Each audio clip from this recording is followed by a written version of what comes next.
Welcome to another installment of the United Way's Community Impact Series, Advancing the Common Good. My name is Katie Gallagher, and I'm the Marketing Specialist at the United Way of the Lewis and Clark area. With us today, we have three very special guests, and so I'm going to go and introduce all our guests, and if you can just provide a little information about yourself, that will be great. So with us today, we have Major Lori Chamberlain, and she is the Community Relations Manager, correct? Yes. At the Montana National Guard. So thanks for joining us, Lori. Thank you. I'm happy to be here. Yeah, so can you share a little bit? How long have you been with the National Guard? A very long time, nearly 31 years, close to it. And I work as the Community Relations Manager in the Public Affairs Office. All right. And then we also have Carrie Jones. Welcome, Carrie. Hi. And can you share what organization you're involved with? I'm involved with Peers Unlimited. Okay. And then we have Paul Kent. And Paul, you are with Peers as well? I'm the Executive Director of Peers, and we do social and integrative activities for people with developmental disabilities in the Tri-County area around Helena. All right, great. And so you're probably wondering, the viewers out there, how the National Guard and Peers are related. And we're here today to talk about the Combined Federal Campaign. Go ahead. Correct? Correct. All That's right. correct. And so the Combined Federal Campaign is an opportunity for federal employees to give back to nonprofits that they care about. So Lori, what's your relationship to the campaign? So I'm a member on one of the local boards that coordinates the local campaign, and we are a Southwest Regional Board. We manage the Combined Federal Campaign for the Southwest region of Montana, and that includes Hamilton, Dillon, Anaconda, Deer Lodge, Wise River, Helena, Butte. So we help federal agencies within those communities manage the CFC. All right. And so the National Guard is, or not the National Guard, the military, the U.S. military. Yes. Right, here in Helena. Definitely one of the federal agencies that participates. What Correct. are some of the other agencies that we see participating in Montana? The FBI, any federal agencies. So Okay. the Federal Bureau of the FBI I said. So Yeah. Forest Service, any and all of the federal agencies. And so any employee within those agencies has the right to participate in the CFC if they are so inclined. Okay. And it is a workplace charitable giving program where the donation that an employee is making to a nonprofit is automatically withdrawn from the payroll system. They don't have to write a check or mail anything in or go online and make donations, and it goes directly to the nonprofits. Great. And about how many nonprofits are participating in this campaign? So we have about 144 throughout Montana. Okay. And there is a booklet that the employee can either get or go online to pick up, which is www.montanacfc.org.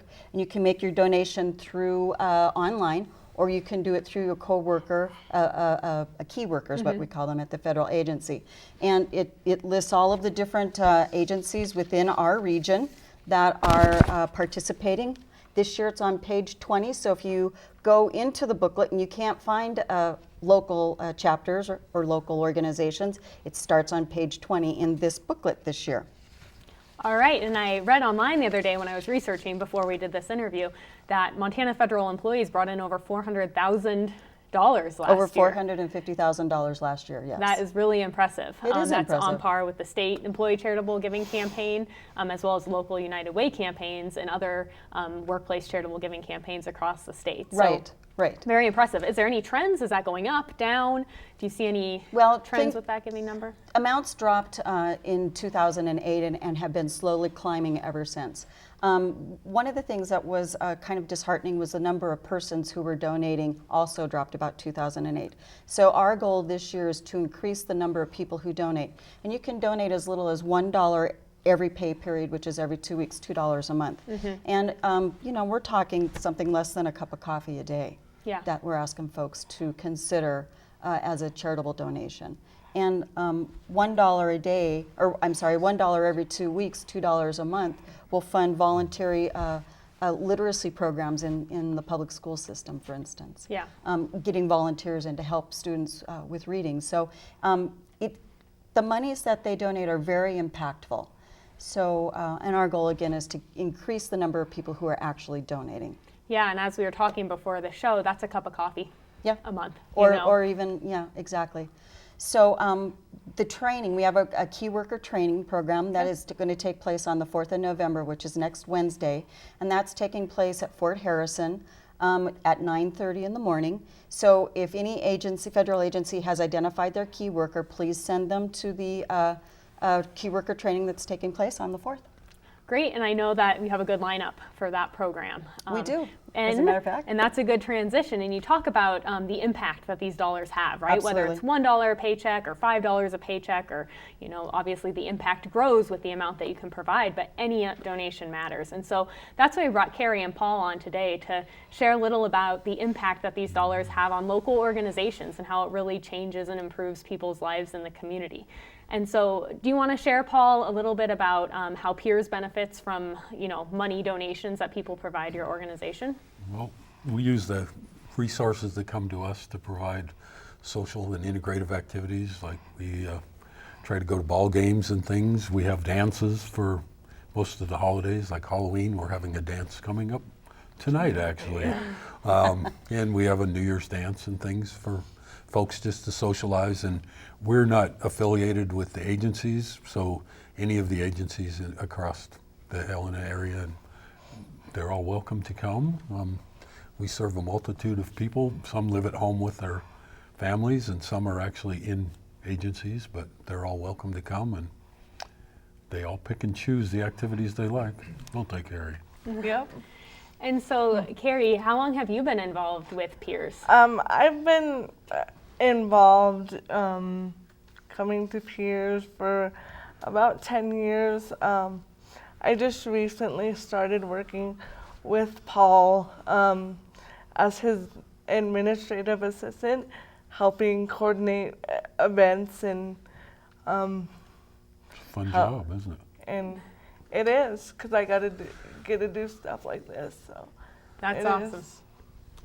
And what are you doing on the 4th of November, Carrie? We are speaking at the Combined Federal Campaign. Yeah, we're definitely all looking forward to that. Yeah. I know, as Yeah. are the federal employees that will get to And hear also from you. our cheerleaders are going to be there for Westmont.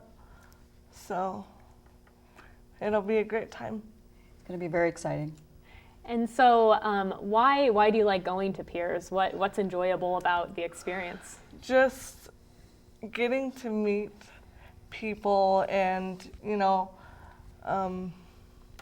just getting to meet people with different disabilities and even people without disabilities, it's just a time for us to gather and be with friends. Awesome. And I hear rumor that there is something important coming up in your life, and you might have it might have helped that you were at Peers that this is occurring. Do you want to share? I am recently engaged. I met my fiance through work and Peers. His name is Junior. We are set to get married in 2016, July 2nd. So, Well, congratulations. Yes, congratulations. Thank you. That's exciting. Yeah. And what's the, you say you go to ball games. I know that you have dances. Are you going to the Halloween dance? yes. You're going to go? Do you have a costume yet? No. I feel you. I know No time Halloween's like a the few days present. away, and, I don't have didn't, plans. I didn't get a costume because I figured I was going to be gone on Halloween. But you're going to be here. So it sounds like a diverse activities that Peers facilitates for people. And you say with agencies. So is that Westmont? And what agencies does Peers work directly with? It's not just Peers. You have a lot of partners in the Spring community. Meadow, Helen Industries, CARE, Sketch. A lot of acronyms. Oh, yes. Most of them are. And these organizations really do appreciate any of the donations that they receive. Yes. So the federal employees need to understand that anything that they can give is greatly appreciated and benefits people. And so it's very important that they, at the very least, consider, making at least a small donation. Definitely, and we're so glad, Carrie, that you were able to join us and Paul today because This is just one story, right? And we Yes. know that there are thousands upon thousands of stories just in our community and in the region that this Right. CFC covers. And then, the international organizations and national organizations that are part of the CFC have thousands of stories just like this as well. Correct. And so Yeah.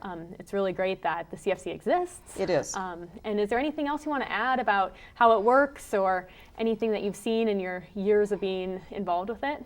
What I have seen is people who do donate, they feel good about what they're doing. And like I said, you can donate as little as $1 every 2 weeks. You don't see it if it's, and it doesn't really impact you personally from the perspective of, $1 every 2 weeks. So it's the people who have started donating who didn't do so before, they feel good about it. They feel good that they feel that they're participating in their community. They're helping in ways that they wouldn't otherwise be able to, and then these folks really do benefit. So it's a very good thing. Great. And then can you say once again the date of the kickoff, just as a reminder if there's For any federal November, employees? Okay. for November, next Wednesday Okay. at Fort Harrison at the Armed Forces Reserve Center. It starts at 9:30. There will be refreshments, and there's going to be our wonderful guest speaker Carrie here. The cheerleaders from Westmont will be there, and then we'll have the training session. Lasts about 45 minutes. All right. And then if we can flash up on the screen maybe the information about how to get involved with peers would be great. So can you repeat the phone number, Paul, if people want to help out with peers, donate to peers? We're always looking for volunteers. The number is 406-439-5487. And we also have a website, which is just www.peersunlimited.org. We also have a Facebook page. Yes, we have a pretty active Facebook page. Oh, cool. don't we? So. Cool. And Lori, just because this is a tie-in to the military, we also help out at the fort with the Easter egg hunt each year. Oh, cool. And we have. Oh, that's fun. Oh, yes, we have a nice partnership with them. And we also are coming up real soon here. We're going to be doing cards for the troops that are overseas. Oh, So- they really appreciate that. They really do. That's excellent. We've gotten some nice responses from our cards. Oh, good. Excellent. Great. And the volunteer activities that you guys are involved in the community, in addition to the social and things like that, We like to give back as well. So that's great. So again, for people that want to learn about peers, the information is up on the screen, but that's just one of the many amazing agencies that are part of the combined federal campaign. So thank you so much Yes, thank you. for coming in, Lori, Yeah, and we look appreciate forward to it. seeing you next week. Thank you. All right.